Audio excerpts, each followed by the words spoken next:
Hello everyone, my name is Mildred Karpeh with the Socialite Production. I am outside on this beautiful day with my sisters on my big sister's patio. It's a special place and we'll get into it as the conversation progresses. But before we even start, I do want to open up with a quick prayer and it will tell you why we're here. Father God, we just thank you for your presence. We thank you for your power. We thank you for your covering. We thank you for this location. We thank you for the life and legacy of our sweet mother, Mildred Karpeh. We thank you as we sit down for this time of reflections of her love, of her faith, and of her legacy. Now, God, as I always pray, let us hear and see you over the individuals that are speaking. In Jesus' name I pray. We pray. Amen. Amen. So as I said, my name is Mildred Karpeh. I am the founder of a Socialite Production. It is a social platform where we do storytelling. The goal is to bridge the gap between mindsets and perspectives. Paper's flying, but I guess we don't need it, right? It's all good. It's all good. It's all good. We don't want you over here no way. Fly on. Fly on. Anyway, so it's just a variety of storytelling, right? And so today we thought, Mother's Day is coming up, and we have not really talked about our mother as much. I probably have more than my sisters, but this is a special time because the three of us are coming together to speak to her too, but about her collectively. And so this conversation is called Reflections, and we're just going to reflect today. This is not going to be formal, obviously, because my paper going, right? So it's supposed to be just natural. Yeah. And we're just going to have a good time. And so I don't want to assume everybody know us. So I'm going to allow my sisters to introduce themselves and then we'll proceed. Hello, my name is Frankie Riley and I'm the oldest sister. Hello, my name is Tanya. My family affectionately calls me Tanya Karpeh and I am the youngest. We got to hear this story every time. Like, yes, you do. Every single time. If you go back and watch the videos that she's on, you will hear it. But I'm the youngest. Just know that. You through? You finished? I'm the youngest. Anyway, but yeah, so like I said, Mother's Day is coming up, and I just felt the need to do something special, to talk about a mother, any mother. But I was like, I'm going to talk about my mama. Haven't really gone deep into that. And so that's what we're going to do today. And it's just going to be a natural flow. And so I'm going to start off because everybody did not necessarily know our mom, didn't have the privilege, I would say, to know our mother, but they know us. And if they know us, then you know our mom because we have pieces of her. But I don't know whichever one of you want to go. Like, who was mama? Who was Mildred? I'm not calling her Mildred. Who was mama? She was a lot of things. Yeah. If I could choose, I would say for me, before I started building a relationship with Christ, she was my security. That is good. That's good. No matter what's happening, if mama comes, I know she'll take care of it. Yes. She was my blanket. Yeah. So that was for me. For the community, she was a servant leader. Yes. That woman will serve. Sometimes she's on the phone literally all day. Lord said, "Mom, you not tired?" Seriously. But as for the community, she was a servant. For me, she was security. Yes, that's really good. Tanya, who was mama? She was a talker, a speaker, and she used to always say, one day mama won't be here. And, the things that she's saying now, we're going to have to live out. And she was right. And nobody really wants to hear their parents always yapping, but she understood the power of words and she was a prayer warrior, which goes hand in hand. We would wake up in the middle of the night with holy oil. Wake up like, wait, praying. But she taught us. She taught us how to pray. She taught us how to war. She taught us how to stand up and speak. Yeah. And I would say the same for the community. So while she was on the phone a lot, she was praying for a whole lot of people.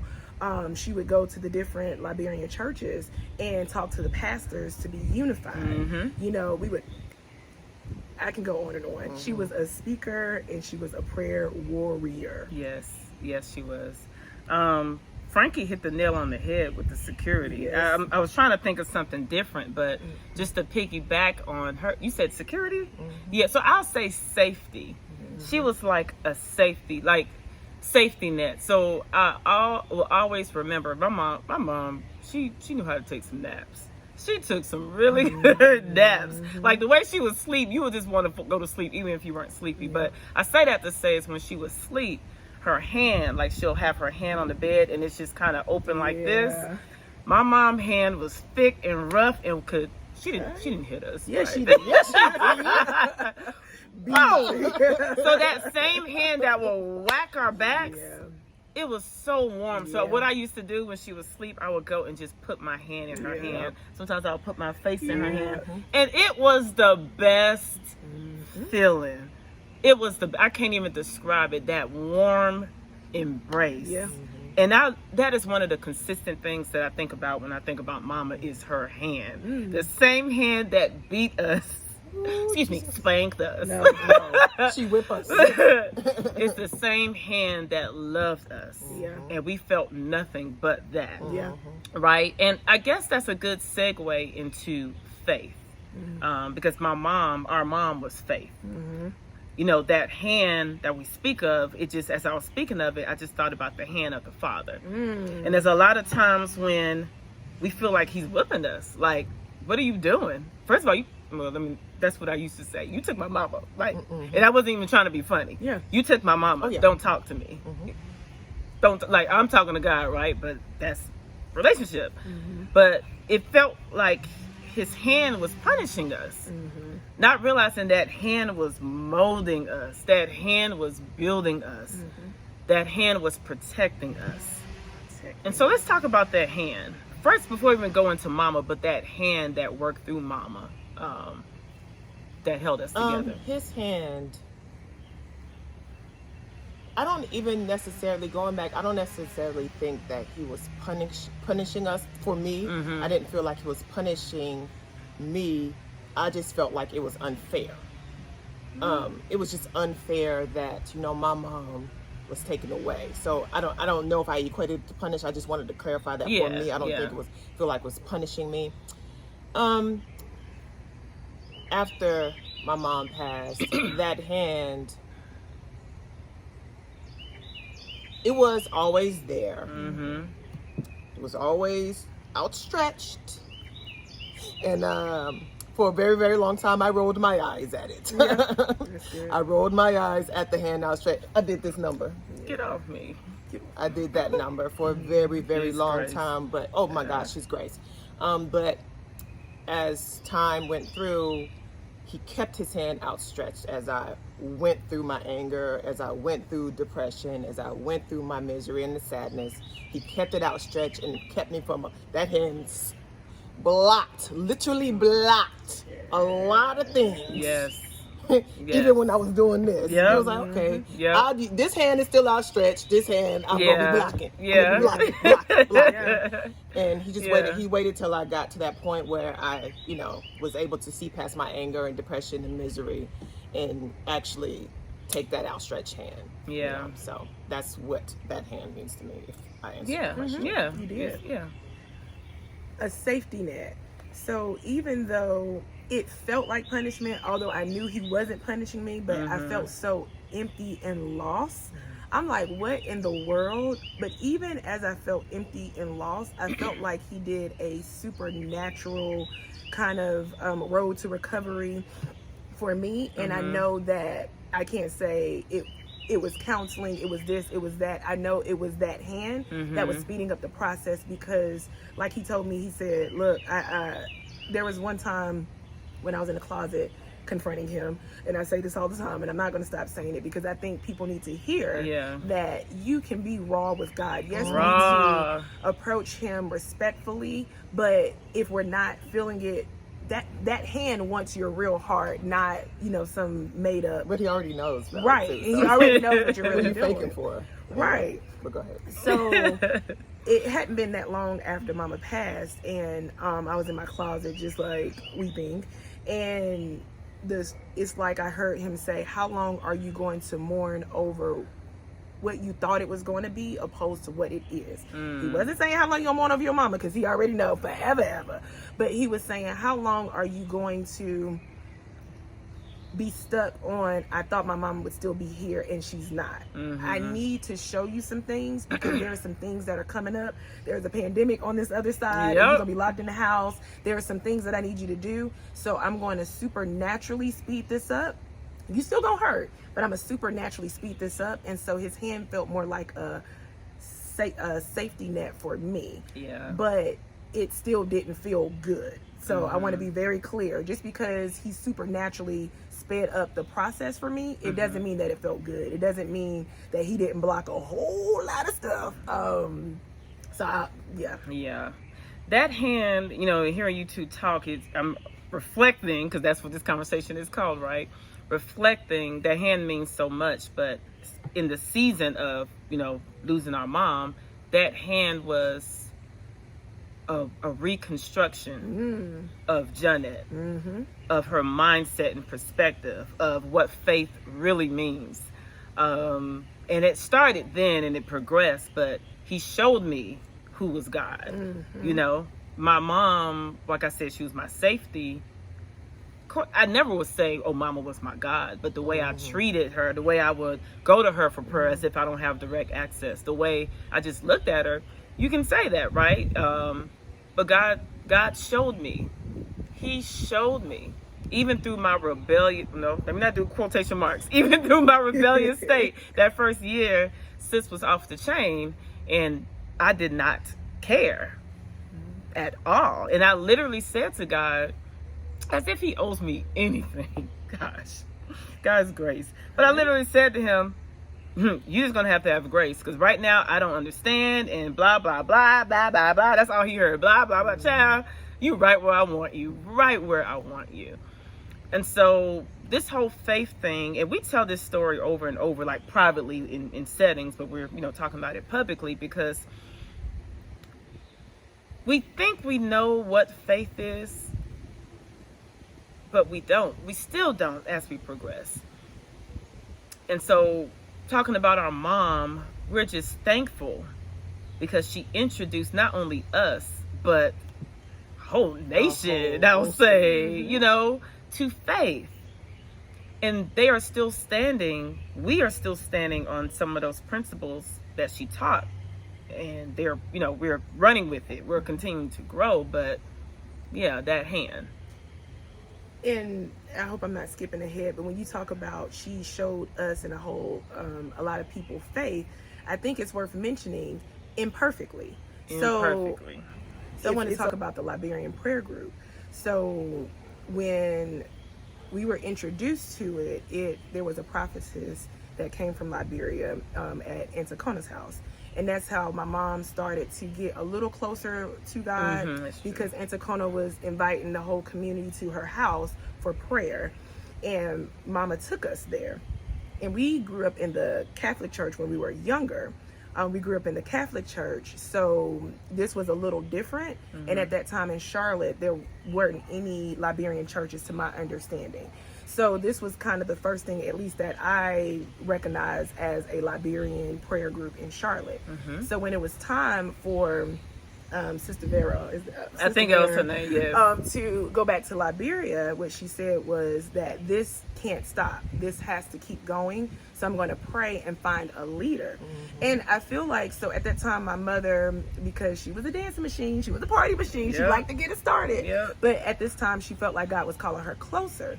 And she had a feeling that Sister Vera was going to hand it over to her, but then she was like, no, I'm not a pastor. I don't speak in tongues. I don't do any of this. And we had all of that represented in the group. So that day, during the last prayer meeting with Sister Vera, she was saying how she prayed and God has revealed who the leader is. And I remember I was standing beside Mama, she was standing to my left, and Mama was just kind of looking like, don't come to me, don't come to me. And Sister Vera handed her the Bible, and Mama was looking like she didn't want to cause a scene, but I feel like she was going to go afterwards and tell her, no, I can't do it. And she kept on saying, why me? There's so many other people who are more qualified. And God said, I chose you. And I brought this up because a lot of times we feel like we're not qualified because we don't do this, we don't do that. But when we talk about our mother's hand and God's hand through our mother's hand, she was imperfect in her faith, but she was willing. Mm-hmm. And Obedient. she was very obedient, and that's what other people fed off of, that overflow of just, here I am. Yeah. The obedience is key. And like, you can be literally on paper unqualified, but if God calls you, you go, and you will move accordingly. I kind of want to backtrack a little bit, because that was a good continuation of the faith, and it will kind of come back. So this is authentic, so we kind of weaving and waving. But I want to start, I started the conversation off by asking, who is Mama? Who's Mildred Karpeh? So yeah, the prayer group that she led, in addition to a whole bunch of things that she led, was definitely impactful to our faith. Absolutely. And during this time, we're not going to be able to tell her whole life story, right? We're just calling out those key pieces. But I want to kind of backtrack a little to Mama before we came. Because we always talk about Mama with all of us here, right? But Frankie, you're the oldest. Right? You the oldest or you the oldest? Which one? Don't even try. Is it you?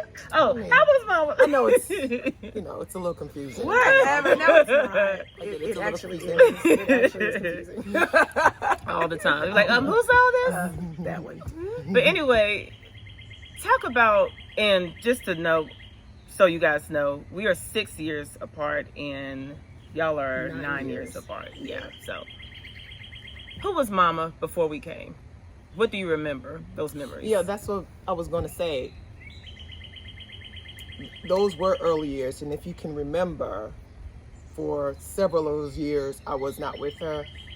And then... Oh, you're in Liberia. Yes, I was in right. Liberia. So that's right. My formative That's right. memories, is when we were all there. Like I said, from the time that I do remember her being that security. Gotcha. I do remember that her, makes sense. going into the bedroom, laying down on the bed when I had a bad dream, and just laying there, feeling her warmth. So that, I think we still all can collectively talk about it, because, you know what I'm saying? Yeah. The formative memories didn't come until I got a little bit older. If you can remember the first several years of my life, I was in Liberia with my grandmother, because my mama was trying to get herself established here. She was still young, so most of my formative memories came when you were born, and that's where I remember from, and just vaguely helping take care of you and what you did. Took care of me? What did you do for me? Please, child. Please, child. And so that's where I remember the security. That's where I remember her being a comfort. That's where I remember her protecting us and making breakfasts for us before we go to school. So that's actually kind of where it started. Yeah, okay. And just for those who don't know us, we also have and had an awesome dad that worked in partnership with our mom. Absolutely. But this is about Mama. So that's why you don't hear his name much. But, Mama role, what I remember, and now that I'm an adult, let me not take credit. I heard somebody kind of describe it as this, right? Like Mama, or maybe it was you. Mama was like the manager of the house, and Daddy was the CEO. Yeah. And we know with every company CEO, not saying they don't do nothing, but they are not hands-on. They just bring the money in. Yeah. They bring the money in. They take care of it. They take care of, so Mama made all the decisions. Hate it or love it. So Daddy was always loved, because all the decisions, all the no's came from her, not from him. Even though he probably was in agreement with her, but just kind of painting that picture. And so she was the judge, jury, everything, and execution. Everything. Oh yeah. Everything. For sure. Everything. And so it was just, what I remember growing up, it was a lot of fun. Right? But what's interesting too, you're living in America to two immigrant parents who don't really have the resources like that, who are working in factories, right? Who are taking care of their family back home, and who are trying to establish culture for their kids who are born in America versus Liberia, right? And that's one thing I always talk about, because people don't understand. We are first generation Liberian Americans. But we grew up within the African culture. We experienced the American culture when we went to school, right? And so our mom I don't know where what angle to even start, but not just our mom, but our dad. But she loved her culture. Absolutely. They both our parents do, but again, it's about our mom. Yeah. She loved her culture, and she was not trying to strip herself of that, being in America, or us. And that's probably why we had to eat certain things all the time. She didn't. It was as we got a little bit older, she, allowed us to, But the culture is what I want to touch on, and her love for the culture and her love for the community. So the Liberians in Charlotte, there were Liberians in every state, but in Charlotte, they established, I should say we, because we were part of it, we were kids, Liberian Association. And so all of the individual Liberian families who are in Charlotte, we will all come together as one and continue to build on that culture. Even before the actual association, well, I guess this is simultaneous with it.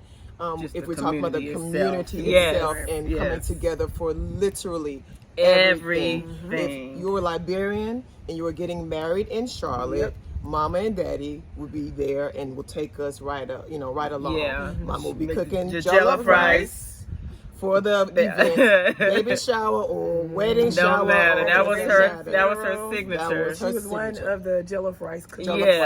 Every Liberian jollof rice. Liberian jollof rice, and we're not even going to address because there's no other one. Anyway, Liberian. Yes. But no, what's interesting is every woman, or Oma, however they say Auntie. Thank you. Look, I better not say Oma. Had their specialty. I know Miss Famata, her rice bread. Rice bread. Yeah, I'm getting hungry. Mama and Auntie Cat were on the jollof rice committee. Oh, Auntie Cat. Yep. She used to put pieces of cabbage in hers. Yep, I remember. And there were a couple of other people too. Yes, I mean there was a host of other people that had their specialty. Yeah, but Mama kept us in that culture. We were surrounded by the culture at home, and when we left, like I said, if we were amongst family, and family included community family. Yes. Right. Community cousins. It took me such a long time before I understood the actual meaning of what an auntie was. Right. It's supposed to be like my real auntie or uncle. Seriously, I didn't even know that it's actually your sibling of a man for a while now. I can't remember the age, but I was like, oh, that's what an auntie is. Right. Or a cousin. So and we have hundreds of pics of just various parties. We've been partying since we were 2. In the room. But again, the thing is, all the kids will be there and the adults will be there, and we just all in one place. The thing is, nobody had a babysitter and nobody was going to miss out, so they said, let's just bring the kids. Right. Bring the kids. But it was that type of environment. It was that environment. It's even Charlotte to Salisbury, because Salisbury was a part of it. I'm sorry, I feel like you want to say something. No, I was just going to say she made sure we knew the culture and she made sure we knew each other. And one thing that keeps ringing is when you talk about her cooking jollof rice literally every weekend. When I was younger, ran into the kitchen because I woke up and we usually watch Tom and Jerry. That was one of her favorite cartoons. She loved that. I was like, where Mama? And of course she was turning the rice in the pot.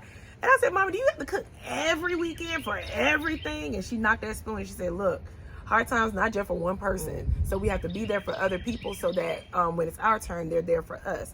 That's what it means to live in a community. That's what it means to be there for each other. Yeah. And so she introduced us to family, whether, up north, Rhode Island, New York, New Liberia. Jersey. Yes, even the family in Liberia who we hadn't met, she made sure we knew about it. In the community, they made sure all of us knew each other and lived amongst each other.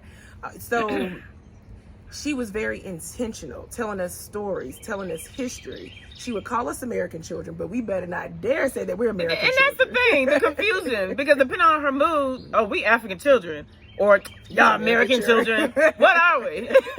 Don't bring that American business in this house, okay? But we're American. Or we're Liberian. Which one is it? But she was very intentional with people. And yes, she loved Liberian people, but she loved people. She loved to serve. She taught us how to serve. We always saw both she and my dad serving.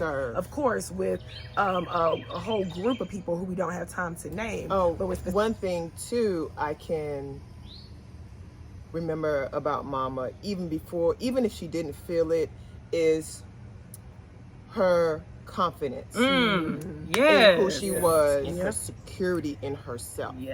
And she taught us that. That was something she always taught us. We could, our couches had dents in It it. sure did.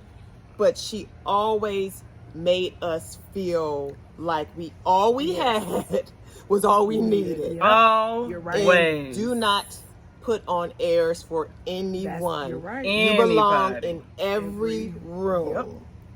And walk with your head held high. High. Even before I really felt that, and possibly even before she actually felt that, and then as we all grew in our faith, you know what I'm saying, understand where that confidence come from ultimately, I looked at that and I tried to emulate that until I actually felt Yes. that. Yep, you're right. It doesn't Thank matter. You for that reminder. We were who we are. She was who she was everywhere. The same Everywhere. mama you see here is the in same church, mama you outside see of here. church. And that's something that I really took from her. She belonged in every room, in every position. And that's what she taught us, and that's what we emulate. Yeah, absolutely. Today. And I'm glad you said that. Because that's a good reminder, because I say that all the time. I say I am confident in my insecurities. So I'm confident, but I understand I'm not perfect. I understand I still have insecurities. But at the point when I became confident and comfortable in, you may mess up, you may stumble, you may not know how to pronounce that word, you may not have a certain, it don't matter. It don't matter. I still belong in this room. I still belong in this room. And when you talk about confidence, I will never forget the Liberian Association was having a calendar tea. Yeah. And it's a competition of whatever month your birthday is, you have to decorate your table for that month. I hope I find a picture because I'm going to post it. I have it, yes. You have it? Yes. So my mom's birthday is July 31st. I'm going to say 4th of July, July 31st. So we did a 4th of July thing. Well, 4th of July and I guess Liberian Independence because it's the same colors, right? So everybody else around us had their fine china, had all this expensive stuff. Nothing's wrong. Nothing's wrong with that. We didn't have the money for that. Yeah, we didn't have the money. What did we have? Red, white, and blue Dollar Tree, plastic Dollar plates, Tree, cups, balloons, and just we created a whole vibe. So they were clowning us. Yep. Acting like they were playing clown, but they were legitly, and I couldn't call out the aunties, but y'all know who y'all are. Even as a child, I was ready to throw the biggest shade because they were clowning, but it was all good because in the midst of the clowning, what did my mom do? Clown right back. Yeah, she laughed, decorated her table. She was so confident. When it was time to announce the winner, mouths open.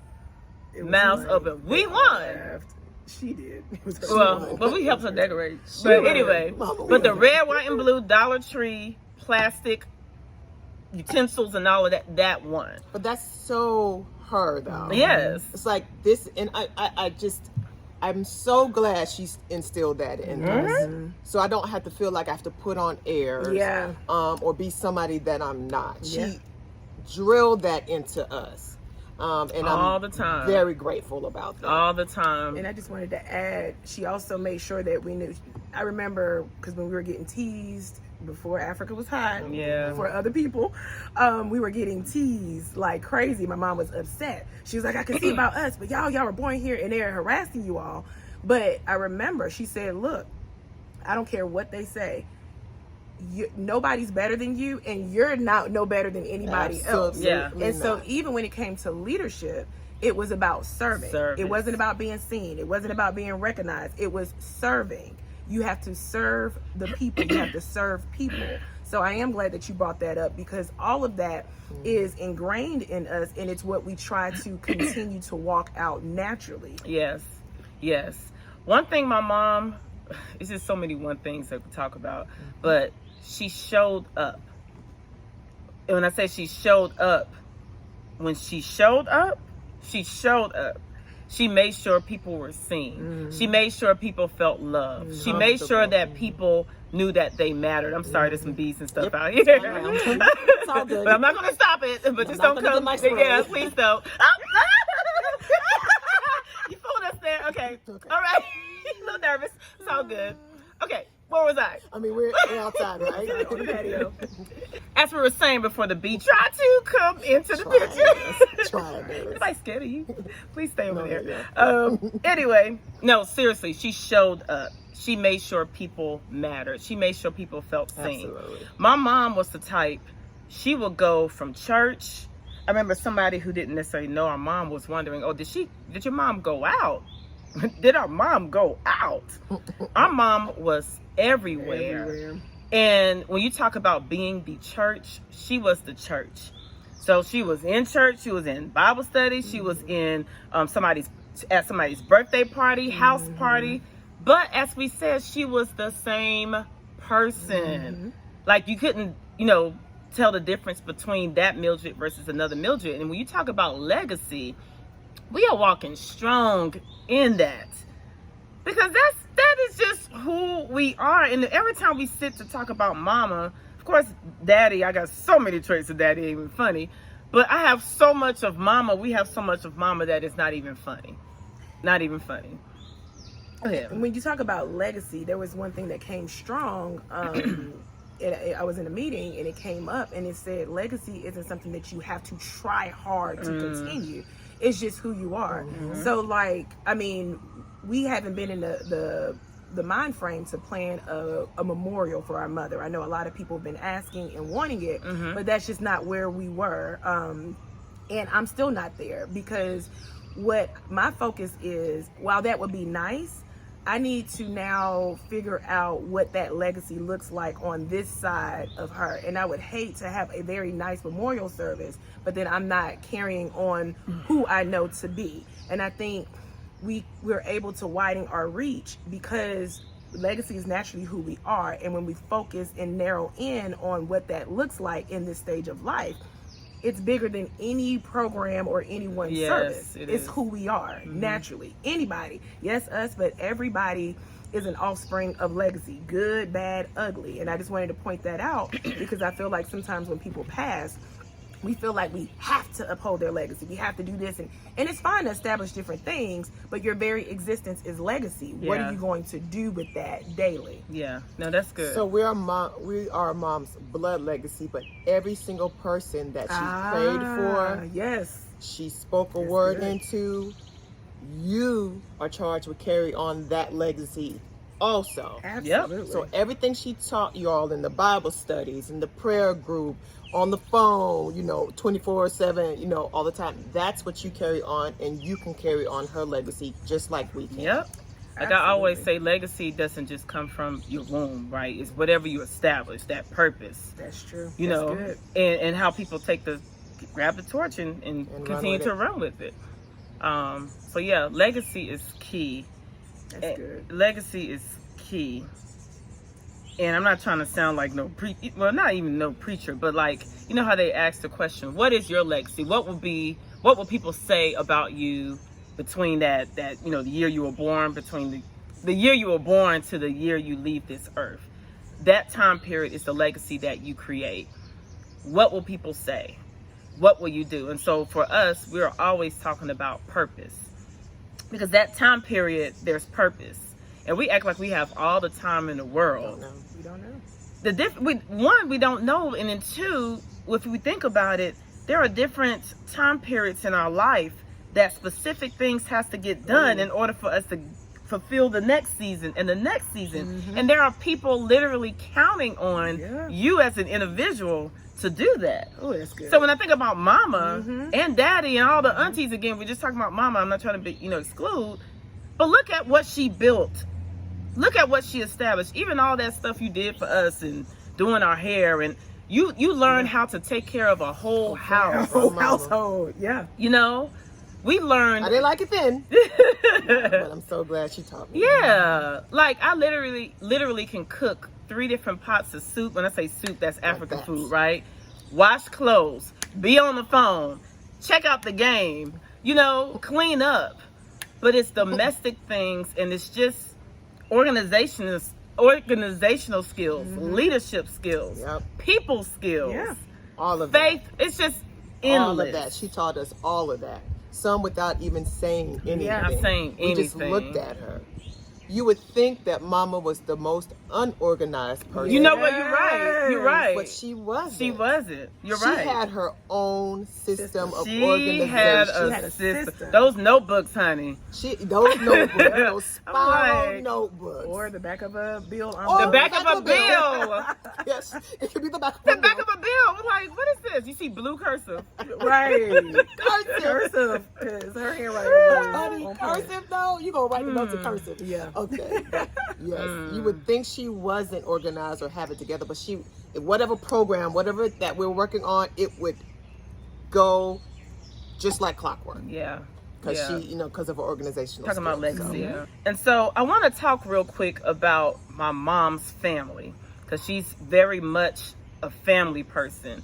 And she and my aunt came to the States as young, 2021. Actually cousin, but go ahead. That's right. I know. So it's her cousin, but Auntie Eva is our aunt. They called each other sisters. They call each other sisters, but she's Auntie Eva. I always be our Auntie Eva child. And Auntie Lady, all of our family. We love all y'all. All of y'all. Every single one. And so we didn't have, Frankie met our grandma when she went to Liberia for 5 years when she was born, but we've never met her. So I said all that to say, while we didn't have our physical grandmother here, we had her sister, her grand aunt, which we call Aunt. Well, her name is actually James Etta, but we used to call her Aunt Janta. Where did they get these names from?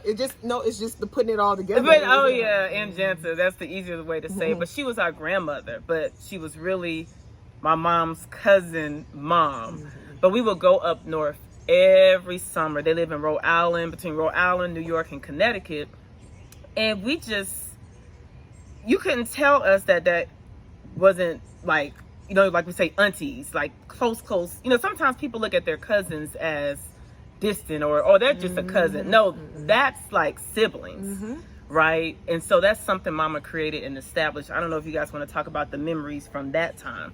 Before we go to the memories, so when you talk about legacy, the story that Aunt Janta and Mama used to always talk about is how Aunt Janta came and looked for them and made sure that Mama knew Auntie Eva and all of them. And made sure they were unified and they knew each other. She would bring them rice. She would bring them different things, especially because Mama had to live with different people. But they would always talk about how Aunt Janta made sure they knew each other. And this was in Liberia. In Liberia, yes. And that continued. So when you're talking about Mama taking us up north and making sure we knew our cousins and our aunties and all the summer, she was just saying y'all have to be unified. Y'all have to know each other.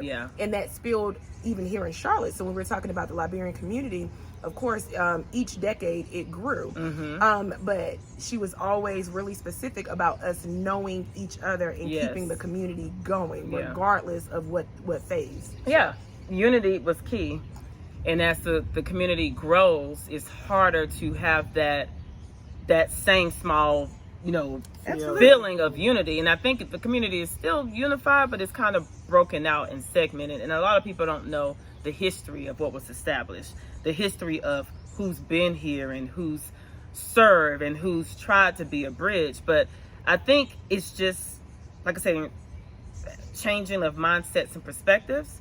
Because we can't keep doing things the same way. Right. So what worked as a community when we were younger and when we were teenagers, even, in college, we have to change that up. Because as you grow, you got to find different ways to bring all of that together, right? So if Mama was here, I know she'll be on it, as it relates to whatever effort she can make towards that. So, and it's strategy, and it takes humility and understanding history and foundation while still moving forward and making space for every single person, because everybody that's here in Charlotte is a resource, and I'm speaking specifically about the Liberian community. So we can be unified, but like you're saying, it looks different. We can be tighter, and we can really capitalize off of, when I say each other, not use each other, but use each other as a resource. But we have to tell our stories and understand our value. I want to talk about Mama's just crazy personality. Oh boy. She was very serious. But when I say very serious, when it was time to take care of business, you remember the family reunion? We were all like, "Mama, lighten up!" And even like she has in the she has a serious. She get in that mode. Mama. Yes. Well, you know, you talk about we clowns. Like, for those who know That us, would be annoying sometimes. crazy. And then she was strong. And She was strong. continue until you. So you say, okay, this time I'm not going to even show. I'm not going to. Oh no. She would not stop. She'll be like, Yeah, like Yes. yes. Oh my god. so annoying. And she would like to tell people to feed us because we're entertained. Like, she acted as if we were circus animals, right? Because she loved cutting up, so she'll be just trying to find reasons to laugh. We were like, Mama, Entertain. yeah, them. feed them. Watch, No. look. I said, no, we're not doing not that. And this is not as kids. This is adults. Grown. Yeah, but we've been known to act, silly, so I get it. But she just loved to laugh. So I know with me, I'm always laughing. It's starting to rain, but we're gonna. Oh, sorry, we heard it noise. Look, we about to. It's starting to rain, so we may have to finish this up inside. But she was just joy. She was joy. A big She ball loved to have of fun joy. She and loved to laugh. have fun, even if it aggravated you. Special memories. Yeah. And Special she liked to memories. dance, cut it up on the dance floor. And actually, one of her last outings before she got too sick to come back out was Janet's birthday party. Yes. And at this time, she's Actually, ordained. this is the picture. Yes. She was cutting up. Yes, she sure was. Yeah. She's at this time she's an ordained minister. Janet had a birthday party uptown, and we were sitting down, and she kept on looking. I was like, "Mom, where you looking?" She was like, "Well, where the dance floor?" I said, "Well, Mom, it's on the other side, but where we gonna dance?" I'm like, Yeah. And then she was the one that got the party She opened started. She the said, floor. y'all come on, let's go dance around Janet." Mind you, she was a few days off of chemo. Mm-hmm. Yeah. So she's going to enjoy life at every stage to the best of her ability. And oops, raindrop. And she did that.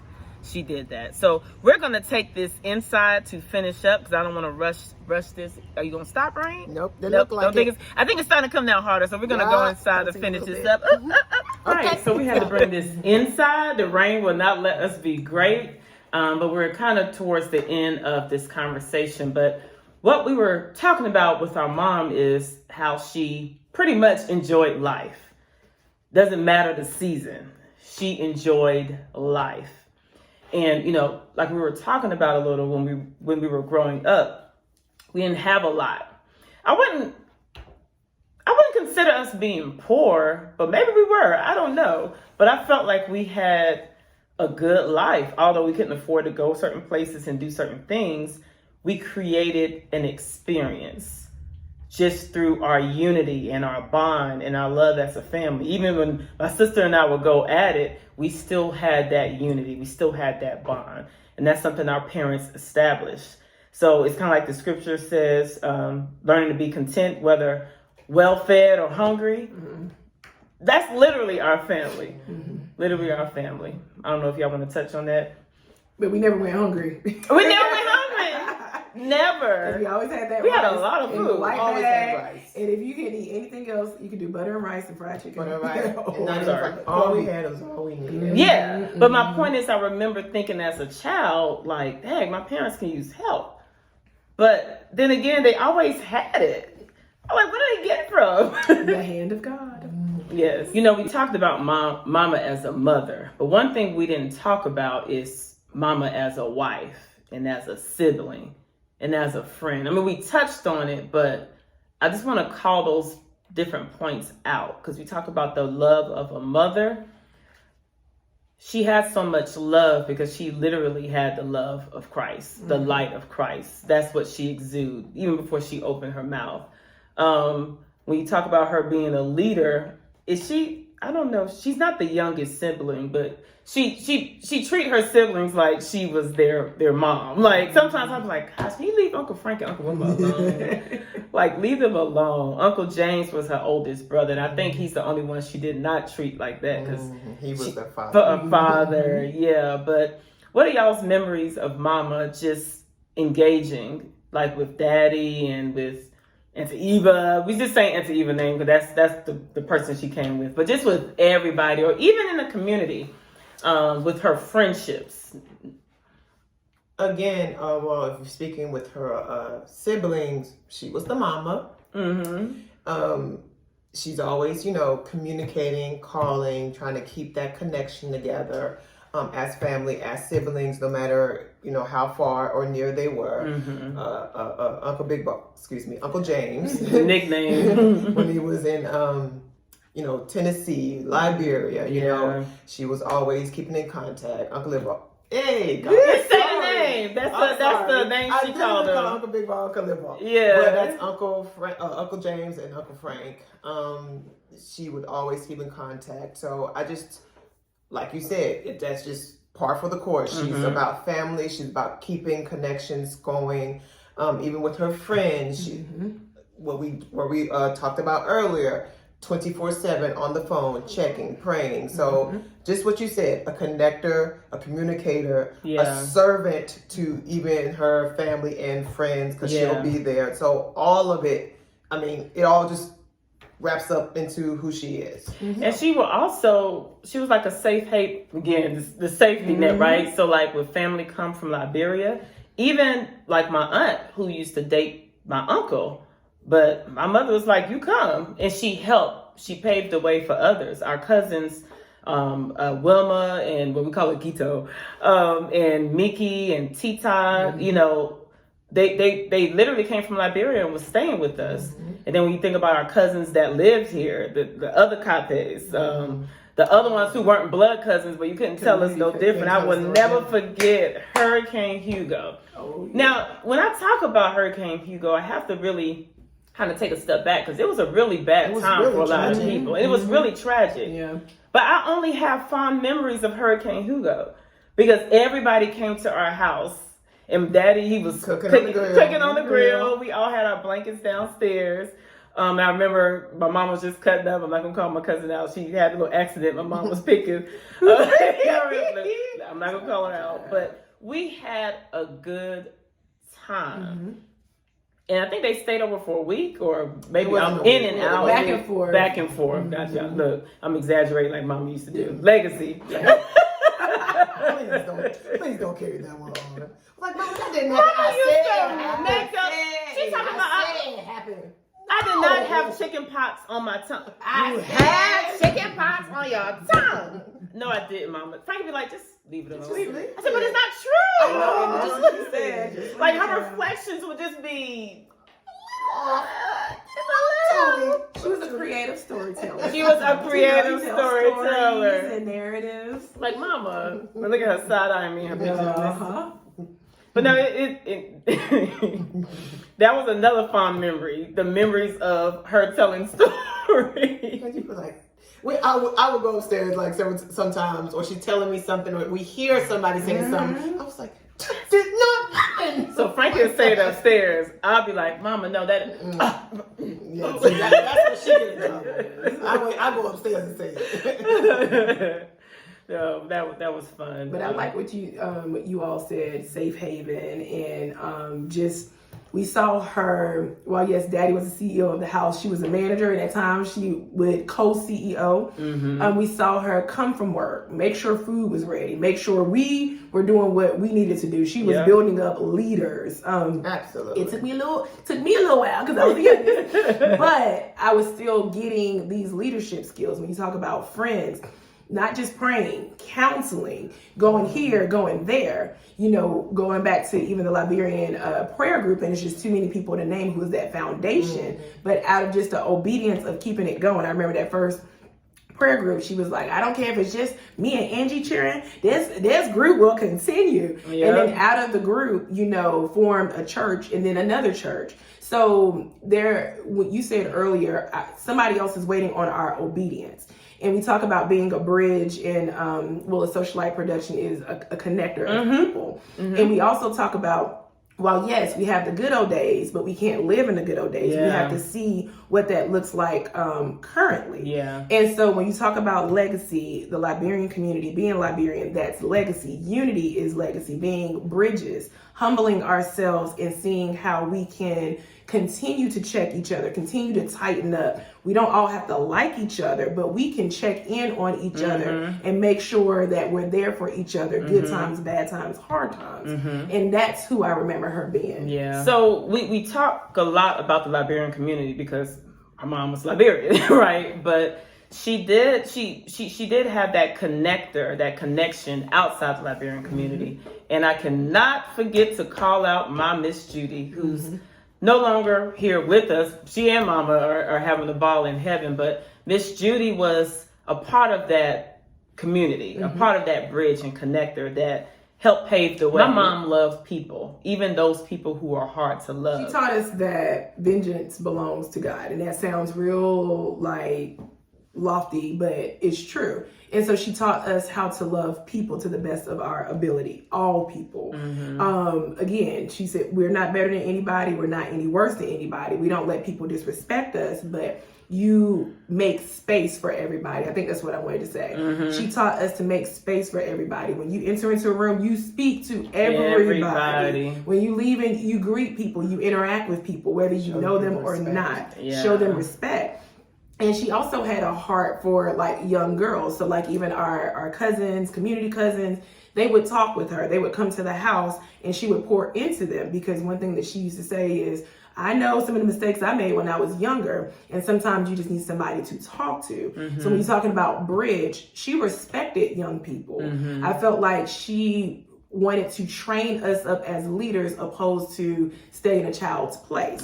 So I remember even with a wedding, Frankie was the head hostess. Oh yeah. And you know, that started a trend. So first it was all adults that were, you know, the hostesses, but when Frankie became the head hostess, did start a trend. She got all the teenagers, and we took that load off of the adults so they can. Frankie had a whole restaurant service. She had a whole restaurant service. This is, again, in the Liberian community, weddings, it's a community thing. It's a community thing. It's kind of changed a little bit, but back in the day, it was heavily relying upon the community. For the food, for the DJ, for the service, everything. And people still come together, but I think it's more now like groups of friends or family. But the whole community used to come in. You had your head organizer, your organizers. That notebook with the names and numbers. And dues and everything. But Frankie was able to do that because Mama entrusted her. She taught her. And she trusted that we could do it. First, I was like, we can't be no hostess. Like, it's a big deal, right?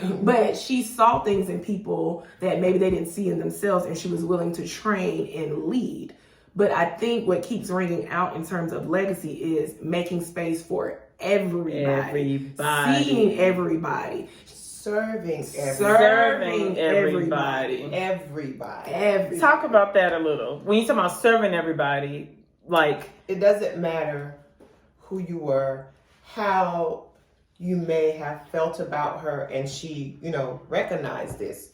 Mama had, you know, a lot of people that loved her, and there were some people that, you know, Mama maybe not their cup of tea, but you would not be able to tell the difference between her service to those people. Sometimes I be looking like, Mama, you still go get her that plate of food. Can we throw it back? But she does. And again, these are just lessons. She did all of this and sometimes she didn't have to speak a word. We just see this and like see her reaction, see how she handled things. Love. And with absolute love, that servant heart that she had for people. And it just taught us this is again, building that legacy, showing us how we should carry on her legacy. So that's another thing that I'm really, really thankful that she instilled in us is just that service to, it doesn't matter who that person is. Doesn't matter. You don't have to sit there. You don't have to hang out with them and call them, but you got to show them that love and the respect. And you're right. I guess I'm just trying to talk about how that looks, because people may feel like I'm not going to respect someone that don't respect me. Respect can be something as simple as, hi, how are you? Or smile, or if you're serving people, hand them a plate, or they go the extra mile. How are you doing? You know, whatever the Lord leads you. Be authentic with it. Be authentic. Because if I can't come to you naturally and speak and not feel forced, I'm not doing it. Well, there's a way that you can make space for people without being in their space. And that alone is respect. So, and again, let me just make this clear. We're not acting like we are the respect experts or that we have it right. No. But we're speaking about her legacy, what we were taught. And I also think it goes back to what you believe. Because culturally, it doesn't make sense to respect somebody that doesn't like you or respect you. But for those of us who believe in Christ, we understand we can't go with culture. We have to go love your enemies. You know, we have to understand that obedience does not stop just because somebody isn't nice to you. But I keep on hearing we have to make space for each other. That's where unity comes from. I don't have to agree with you. I don't have to know you. We don't even have to have the same shared experiences, but there's a way that I can make space for you. And what that looks like, it takes wisdom from each one of us and see how we can be agreeable, even if we disagree. Yeah, Frankie and Tanya were the voice of reason. When she will, you know, occasionally get in that mode where she don't want to hear the voice of reason. She want to nudge me up. So she coming to me to tell me what happened. I'm like, yeah, mama, let's. And then Frankie and Tanya just like, and she's like, yeah, you know what you're doing, mama. Because you know good and well, I'm trying to divert you to go and curse somebody out. What she said, when I'm really mad, I don't call Frankie and Tanya. Oh, just me mad, I call Jenny. Like, she used me. But every other time, you really got to watch your attitude. Oh, really, mama? Okay. Not always. But no. Even in that, like even in her Nuck If You Buck, there was so much power in there because she didn't just go off on people for no reason. And if she did come out of pocket, we saw her humble herself and go back and apologize. She will do that. And every time. You know, there were certain situations where, you know, it was a big deal and it might not have been right. But when God spoke to her, she would call that person and say, look, God didn't send Jesus to condemn, and neither do I. No, I don't agree with what you're doing, but I'm here and I love you. And I heard these and I saw these things, and that we all did. And it was confusing at the time because it's like, well, they did X, Y, and Z. Grace. She always said grace. So still working on that daily. Yes, but it's daily. But no, definitely. Absolutely what my sister said is true. She would absolutely go back and apologize, which is another thing I respected about her because, honey, I will silence you till you... Oh, this one? I will silence you. And like, am I still here? So that's even though I was Nuck If You Buck, I had empathy. Like, I'll feel sorry for people. Yeah, this one right here. Okay. But I've grown. I'm doing better with that, but that's absolutely something she is. Right. I am doing better. Oh, believe it. If this conversation was about you, I'll go into details of examples of stories, but since it's not, I'll keep it, you know. Mama reflections. Frankie taught us how to have pride. Yeah, I'm not talking about the good pride. Lord Jesus. Anyway. But no. So we can literally keep going on, and I know this, when we stop this tape, I'm going to be like, oh man, I forgot to tell that story or this story or that story. But overall, our mom was just freaking awesome. If you knew her, you agree. If you didn't, unfortunately, you lost the opportunity to get to know an awesome woman. She never met a stranger. She always smiled. She always just loved. And when I say I miss my mama, woo child. But I'm glad we were able to get through this without crying. But, you know, you just think about as life progresses, and especially with me, out of all the girls, I don't know why, but out of all of us, she was so much more worried about me. I guess she thought I was just going to be rebellious and just be mad at the world, but I'm just so proud of all of us, but I'm proud of me because she was going around telling everybody that she was worried about Janet, right? But God's strength is real, y'all. And I know there are a lot of people who are fresh in their grief. And I don't know if it's better to say, well, I'm glad we're over that hump. No, I'm not glad we're over that hump because we ain't got a mama. It doesn't matter. But that initial hump, that blow, it seems like you will literally never, like, you're in a twilight zone and can't nobody tell you nothing. And everybody is different. Everybody's timeline is different. So we're not here to act like we're grief experts. I just know when you authentically allow yourself to go on this journey, and if you're a person of faith, relationship with your Lord and Savior Jesus Christ, If you are authentic with him, I promise you, you will not stop missing that person, but you will get stronger. So it feels different. That's good. Anything I want to say with that? I was just going to say that, so when she talks about, being proud of herself and us, just the journey, not that it was pretty, not that it's over, but being proud of being where you are and not being forced, not being forced to do it anybody else's way. Yeah. Good, bad, and ugly. And I don't think, just all cultures, just in general, society, I don't think we grieve well. We try to bury the person at the funeral. Yeah, you bury the body, but you can't bury years and years of experience and legacy and memories in one day. And it's kind of like everybody else goes back to normal. I mean, because life has to go on, right? But I don't know if enough people have permission to be where they are and figure the journey out. Sometimes it's going to be ugly. Sometimes you got to figure out who you are in this new season. So you may act in ways that are out of character. Yeah. But like I heard, I believe it was T.D. Jakes, he said, life is about going from loss to loss to loss and new beginning to new beginning and new beginning. So each season we have to figure out what that looks like. And I am glad that the initial stage is over as we continue this walk and learning how to make space without our mom. Yeah. So pretty much everything my sister said, giving yourself permission to feel how you feel and walk through the journey is very important. If you lose somebody, no matter how much, and I think your grief matches how much you cared for the person that you lost. If you care for the person, in this example, our mother, that's all we've known for all of our lives. So it's not going to look the same for either one of us, because we each had our own relationship. It's not going to be the same time. It's not going to go through the same process. So giving yourself permission and time to feel how you feel. To obviously, without hurting yourself or any type of detriment, but giving yourself that permission to do it and not allowing people to push you faster than you need to and push it down. Real quick, I can remember when it first happened, I was trying to act like things were normal and things were the same. That just delayed everything, because everything was bottled up. And it felt my head was literally going to pop off my shoulders and go rolling down the floor.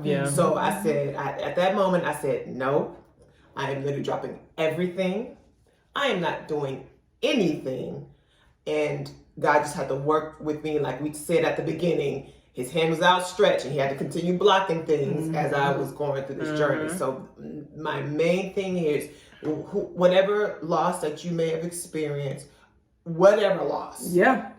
Allow yourself to feel it, go through it, process it, and I promise you will come out. And I only say at the other end, you will at the other end of it, because it continues. But you will be able to deal with it better. You'll be able to navigate through your new normal better. Yeah, that is true. That is true. So much more we can go into. So we can keep going on and on and on, but we're going to go ahead and wrap this up. And I want to end with each of us. Hopefully, if you have something, if not, that's fine. But just a last word of reflections as it relates to Mama, her legacy, even Mother's Day, just whatever you want to provide as a last word of something either that you're reflecting on or that you want the individuals watching to reflect on. We'll start with you, Tanya. So her words, being very intentional with her words and being very serious about purpose. You mentioned it earlier. Sometimes they're like, why are you taking it so seriously? Because she understood if she was given an assignment, it was her job to serve and carry it out. And so I feel that even now, whether it's quote unquote big assignments or small assignments, making sure that I'm really serious about fulfilling purpose and that I use my words intentionally. What keeps coming through this last part of the conversation is making space, making room. We didn't have time to even go into the Park Church and the ministries and everything outside of the Liberian community, but specifically the Liberian community, because that's that was her foundation, that was her start, and that's what she really wanted to see continue to be unified as we grow. So my last words or my charge is, how do we continue that legacy of unity, that legacy of togetherness, that legacy of making space for everybody and showing everybody where they fit into the vision of the Liberian community here in Charlotte. And I love you, Mama. Yes. I think that will cross over Liberian community and American community and other cultures. Absolutely. Because she definitely lived across the lines. But like you said, primary is Liberian community. Frankie, you have any reflections? Tanya pretty much said it, but I just want to say that I love my mama. I miss my mama, but I'm so proud of every single thing that she taught all of us. But if I'm speaking of specifically myself, everything that she taught me, how she taught me to be a wife, how she taught me to be a leader, just every single thing that she taught me. And I will never forget that. I'll never forget her. And just pray to continue on in her legacy, whatever that looks like and whatever path that is set for me in that legacy. So that's it. For me, my overall reflection is love. Mildred Karpeh loved, and she encouraged everybody around her to love. So if she was here, because what she will always do is try to encourage people to love, encourage people to forgive, encourage people to have a relationship with Christ. And so I'm thankful for that legacy. I'm not here to force anybody to do nothing, but I do know the benefits that comes with the faith.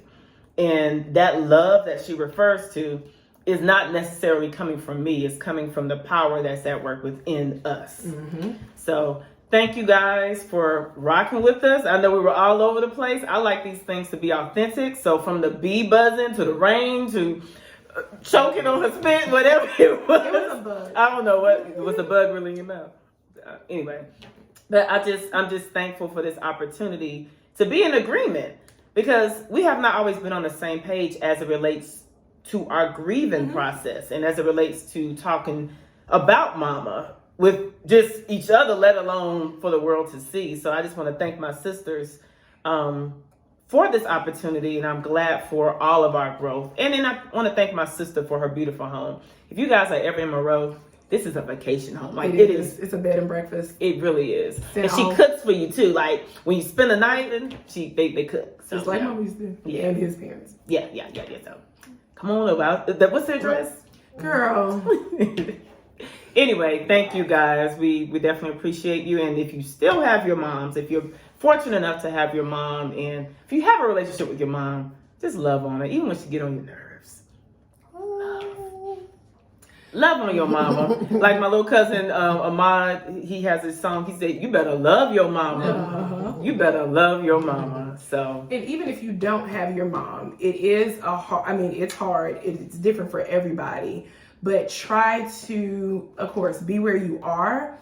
And I know people always say, oh, it's the memories, but it's the memories that it's up to you to keep alive, however that looks like. Yes.